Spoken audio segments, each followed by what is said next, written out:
বেশ কয়েকদিন পর বাড়ি আসলাম, আর তাতেই দেখো অবস্থা খারাপ। এসে দেখি চারিদিকে ধুলো বালি নোংরা।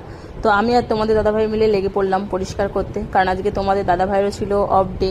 তাই দুজনে মিলে কিন্তু ঘর দুয়ার পরিষ্কার করে নিচ্ছি। আর আমি বাইরে না থাকলে কর্তামশাই কিন্তু একদম এইসব করতে চায় না, কিন্তু আমি থাকলে সঙ্গে সঙ্গে আমাকে সমস্তটাই হেল্প করে। এ কদিন আমি ছিলাম না, তোমাদের দাদাভাই বাড়ি ছিল, কিন্তু কিছুই করেনি মনে হচ্ছে। তো আজকে আমি চলে এসেছি আর দুজনে মিলে এগুলো পরিষ্কার করছি তাড়াতাড়ি করে। দেখো, দুজনে মিলে কাজ করলে কিন্তু কাজগুলো তাড়াতাড়ি হয়, আর কাজ করার মজাটাও আলাদা, তাই না? আমরা তো একসঙ্গেই করি স্বামী স্ত্রী মিলে কাজ। অনেকে অবশ্যই এটাকে ভালো চোখেও দেখে, অনেকে খারাপ চোখেও দেখে। তো যার যেমন নজর তেমন তো দেখবে, কিন্তু আমাদের কিন্তু বেশ ভালোই লাগে স্বামী স্ত্রী দুজনে মিলে ঘরের কাজ করতে।